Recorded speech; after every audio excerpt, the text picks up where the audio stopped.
الکریم اما بعد فاعوذ باللہ من الشیطان الرجیم بسم اللہ الرحمن الرحیم باب البکاء علی المیت، میت پر رونے کا باب۔ الفصل الاول، پہلی فصل ہے میت پر آواز کے ساتھ رونا اور آنسو بہانا یہ جائز ہے، بلکہ مردے کے بعض فضائل بیان کرنا بھی درست ہے۔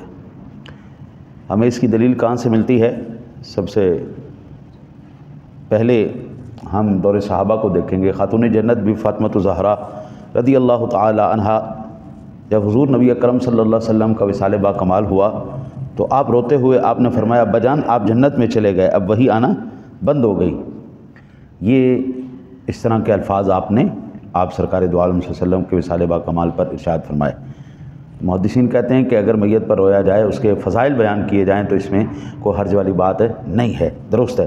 لیکن سینہ کوٹنا، منہ پر تھپڑ مارنا، بال نوچنا، زیادہ وہ چیخ و پکار کرنا، جھوٹے اوصاف بیان کرنا، ہاں جی، اور یہ ایسی وہ تمام باتیں جو بالکل اس میت سے تعلق نہیں رکھتی، وہ تمام کی تمام چیزیں ایسی بیان کرنا، یہ نوحے کے اندر آتا ہے اور جو کہ حرام ہے۔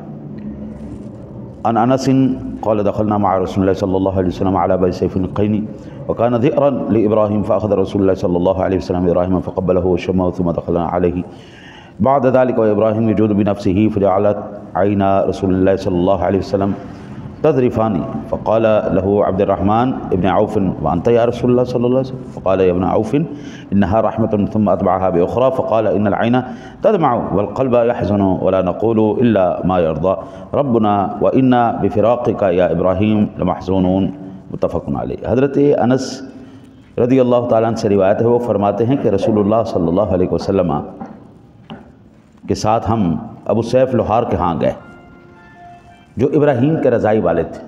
یہ ابراہیم کون ہے؟ حضور کے بیٹے، حضور نبی اکرم صلی اللہ علیہ وسلم کے بیٹے، یہ ان کی طرف پل رہے تھے۔ ہم ابو سیف لوہار کے پاس گئے جو ابراہیم کا رضائی والد تھا۔ رسول اللہ صلی اللہ علیہ وسلم نے ابراہیم کو لیا، انہیں چوما اور سونگا۔ کچھ عرصہ بعد ہم پھر وہاں گئے جبکہ حضرت ابراہیم کی آخری گھڑیاں چل رہی تھی، سکرات کا عالم تھا، جان دے رہے تھے، تو رسول اللہ صلی اللہ علیہ وسلم کی آنکھیں بہنے لگی۔ ظاہری بات ہے بیٹے کی بیٹا فوت ہو رہا ہو تو بندہ ایسے تو نہیں رہ سکتا نا جی۔ تو جناب رسالت مآب صلی اللہ علیہ وسلم کی آنکھیں بہنے لگی، آپ رونے لگے۔ تو عبد الرحمن ابن عوف نے خدمت عالیہ میں عرض کیا یا رسول اللہ آپ بھی روتے ہیں، آپ بھی روتے ہیں؟ فرمایا اے ابن عوف یہ تو رحمت ہے۔ پھر دوبارہ آنسو بہائے، فرمایا آنکھیں بہتی ہیں، دل غمگین ہے، مگر ہم وہی کریں گے جسے ہمارے رب راضی ہو، جسے ہمارا رب راضی ہو۔ اے ابراہیم تمہاری جدائی سے ہم غمگین ہیں، ہاں جی۔ حضور نبی اکرم صلی اللہ علیہ وسلم کا وہاں پر اشک بہانا، آنسو بہانا یہ ایک فطری تقاضا بھی تھا۔ حضور باپ سے بیٹا جدا ہو، ہاں جی، وہ بھی سونا ہو۔ حضور کی تو ساری اولاد، سبحان اللہ، کیا بات ہے۔ آقا جی کی تیری نسل پاک میں ہے بچہ بچہ نور کا، تو ہے عین نور تیرا سب گھرانہ نور کا، سبحان اللہ۔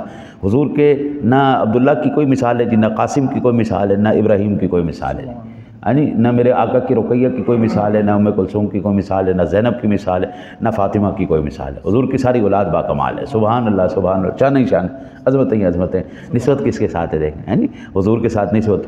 تو پھر اب آقا جی علیہ السلام کے یہ صاحبزادے جب دنیا سے جا رہے تھے، رخصت ہو رہے تھے، اللہ اکبر اللہ اکبر، اللہ تعالیٰ ہر ایک کو بھائی صبر عطا فرمائے۔ اگر بندے کے سامنے فوت ہونا تو پھر دل کو تسلی ایک ہو جاتی ہے کہ یار میں اس وقت وہیں پہ تھا جس وقت میرے قریبی کی جان نکلی ہے جی۔ لیکن اگر بندہ منہ پہ نہ پہنچ سکنا، ہم اس کو کہتے ہیں منہ پہ پہنچنا، نہ پہنچ سکنا، ساری زندگی خلش رہتی، کاش یار میں وہاں پہ ہوتا، کاش میں وہاں پہ ہوتا، میں کوئی بات کرتا، میں بات کرتا۔ میں آپ کو عرض کروں جس وقت میرے والد گرامی رحمۃ اللہ تعالیٰ علیہ کو اٹیک ہوا، ہارٹ اٹیک ہوا ان کو، تو میں ان کے ساتھ 3 مرتبہ ہوا، تینوں مرتبہ میں ان کے ساتھ ہی تھا۔ آخری مرتبہ جب ہوا نا جی تو کوئی قریب نہیں تھا، ایک واحد میں تھا جو ان کو لے کے اسپتال گیا۔ میرے ہاتھوں میں ان کی روح نکلی تھی۔ حضرت آج تک جو ہے نا جی وہ ایک اطمینان ہے، ضمیر کو سکون ہے کہ میں اپنے باپ کے آخری وقت میں اس کے پاس تھا، ایک ضمیر کو سکون ہے۔ کچھ مجھے نہیں ملا اپنے باپ کی وراثت میں سے ایک ٹکا نہیں ملا تو کوئی بات نہیں، خیر ہے، لیکن وہ جو ایک دل کی تسلی ہے نا کہ میں آخری وقت میں ان کے پاس تھا، حضرت یہ ساری زندگی کوئی دوسرا میرا ثانی کوئی نہیں اس معاملے میں، یہ ایک دل کی سکون ہوتا ہے، ایک دل کی تسلی ہوتی ہے کہ اللہ تعالیٰ آپ کو اپنے کسی عزیز کے قریب کر دے، عزیز کے قریب کرے، اس کا آخری وقت آپ کے ساتھ گزرے۔ میں کہتا ہوں سبحان اللہ، وہاں پہ اشک بہہ جانا، وہاں پر رونا، یہ کوئی اچنبے کی بات نہیں۔ رحمۃ للعالمین صلی اللہ علیہ وسلم نے فرمایا، وہ اللہ کا بندہ، یہ عبد الرحمن ابن عوف نے جب پوچھ رہے یا رسول اللہ آپ بھی روتے ہیں؟ ہم نے فرمایا اللہ کی یہ تو رحمت ہے، اللہ کی کیا بات کرتا ہے، یہ تو رحمت ہے خدا۔ حضرت آنسو جس بندے کے دل نہیں بہتے، جس کے آنسو نہیں بہتے، وہ بندہ دل کا بڑا سخت آدمی ہے۔ وہ بندہ آپ دیکھ لیں جس کے آنسو نہیں بہتے، جس کو رونا نہیں آتا، وہ آدمی طبیعت کا سخت ہوگا۔ حضور نبی کرم صلی اللہ علیہ وسلم نے اس لیے ہمیں یہ حکم دیا ہے، اللہ کے بندے جو تمہارے دل سخت ہوتا ہے، یتیموں کے سروں پہ ہاتھ رکھا کرو، قبرستان جایا کرو، جنازوں کے ساتھ چلا کرو، تاکہ تمہارے دل کی کیفیتیں بدلے۔ ہاں جی، جب یتیم کے سر پہ ہاتھ رکھو گے نا تو پتہ چلے گا کہ کہیں ایسا نہ ہو میرے بچے بھی یتیم ہو جائیں۔ جب جنازے کے ساتھ شامل ہوگا نا تو تمہارے دل میں آئے گا یہ چارپائی میری بھی ہو سکتی تھی۔ قبرستان جاؤ گے نا تو تمہارے دماغ میں آئے گا کہ بھائی یہ ہے آخر، یہ ہے سب کچھ، یہ ہے جی سب، دنیا کی جتنی مرضی دوڑ لگا لیں میرے بابو، آخر یہ ہے، کوئی پیر فقیر ولی کتب غوث عبدال کوئی شے نہیں بچا، ہر ایک تھلے گیا۔ اس خالق کے اس جہان کے اندر جانا ہی جانا ہے بھائی۔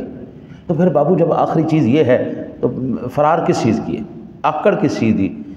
مٹی دا بت، مٹی دے اندر چلے جانا، مٹی نال مٹی ہو جانا، پھر آکڑ کس ہے؟ ہے نہیں؟ یہاں سے یہ پتہ چلا بچوں کے ساتھ محبت کرنا، ان کو چومنا، ان کو سونگنا، یہ نبی اکرم صلی اللہ علیہ وسلم کی سنت مبارکہ ہے۔ حضور نبی اکرم صلی اللہ علیہ وسلم کے یہ صاحبزادے 16 مہینے حیات رہے، پھر 16 مہینے کے بعد ان کی وفات ہوئی۔ بے صبری سے رونا یہ درست نہیں، ٹھیک ہے نا جی؟